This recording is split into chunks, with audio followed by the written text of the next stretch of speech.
Welcome, dear students. The focus of the current session is diachronic changes, some examples from history. I hope and expect by the end of this session you would have an idea of particularly semantic changes that take place diachronically, and you would have an understanding of how semantic changes have taken place over the times in the English language. Well, my dear students, when it comes to semantic change, actually it is the evolution of word usage, usually to the point that the modern meaning of that particular word is usually very different from its original usage. Well, in diachronic linguistics, semantic change is a change in one of the meanings of a word. You know, there can be multiple meanings of a word. Sometimes all the meanings change, but sometimes diachronically, as you study, you realize there is one change in one particular meaning. In fact, every word has a variety of senses and connotations which can be added, removed, or altered over the times. Here I'm going to give you some examples. For example, if you look at the word awful, originally it meant inspiring what? Inspiring wonder or fear. You know, if we look at the word, this was double L initially. And actually it meant full of awe. Whereas when we think of its contemporary use, today, you know, from inspiring, there's a shift to a negative meaning, and the connotation that is attached to it is quite negative. Another example is of the English word fair. This A is A sound, which meant, you know, this is pronounced as fair, but this is fair, actually, modern fair, this one. This fair meant fit or suitable in Old English. Modern English word fair is completely different. It means pleasant, it means enjoyable. For example, the weather is fair today. The weather is pleasant today. She has a fair complexion. She has a whiter complexion, the lighter complexion. So, you know, different connotations and different meanings have emerged. The first meaning continued to develop in the sense of the lighter complexion, as I said, and the third one arose from pleasant in a somewhat, negative sense, meaning average. He is a fair student, means he is just an average student. He is a mediocre student. I got a fair result. It means I just scored okay, not very good. Another example is of the word gentle.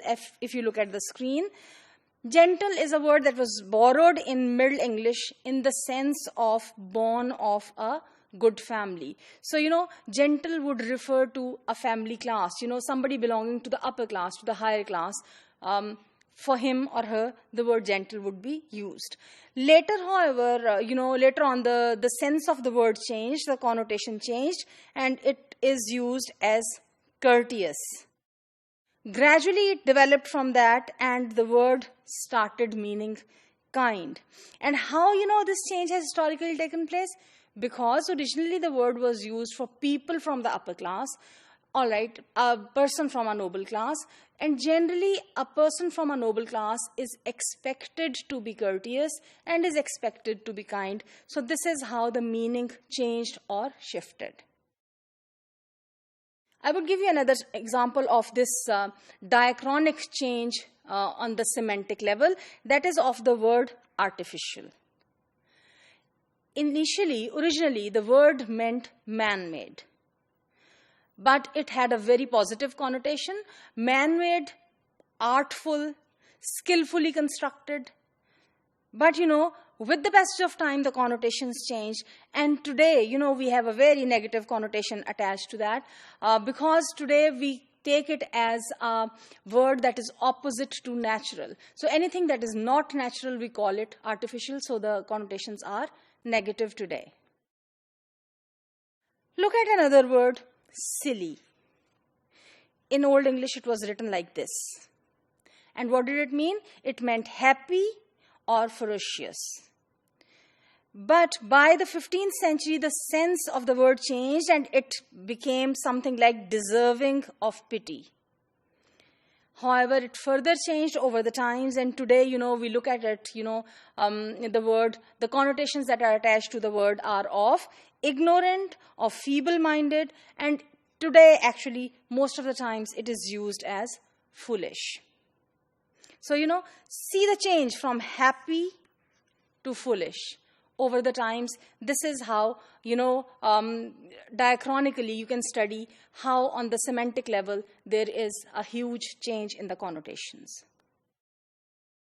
Another example is from Old English word fast, which was written like this and which meant firm.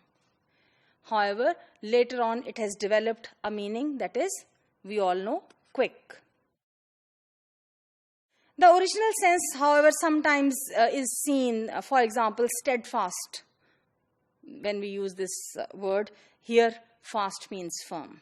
Well, my dear students, on the screen I am going to show you how, word field changes with the passage of time in the study of diachronic linguistics when we focus on semantics. If you look at the screen, you would see here two circles, circle 1 and 2, I have named them. All right. Circle 1 here is word field in Middle English. So this shows Middle English, idea. Two words, meat and food. From Middle English, if we look at them, meat actually in the Middle English meant food in general. Whereas the word food, this word, it meant items of food or provisions. So, the category of meat was a bigger category, whereas the category of food was a smaller category. Now what has happened? Semantically, the word field has changed through the times diachronically, and now if we notice, in modern English, food means all types of nourishment. So this is a bigger category. And meat is a smaller category, which is only a particular kind of food, that is animal flesh. Look at another example quickly. Again, a word field taken from Old English this time, of two words, fowl and bird. In this example 1, if you look at it, fowl actually in Old English meant flying animals. All flying animals would be called fowl. And bird meant a young bird. The word would be used for that. So, it was a bigger category. This could have been a part of this. This is a smaller category. Modern, word field has changed in modern English. And in this second, circle, you can see bird is a bigger category. All the types of flying animals come under that. Whereas this term, fowl, is used only for poultry. So, this can be one of the types of birds. This is how diachronically we can study how, on the semantic level, different changes take place. However, my dear students, these are all the examples only of semantic changes. The field of diachronic linguistics is very, very vast. We can study it from all other perspectives, such as syntactic or spellings or pronunciation, etc.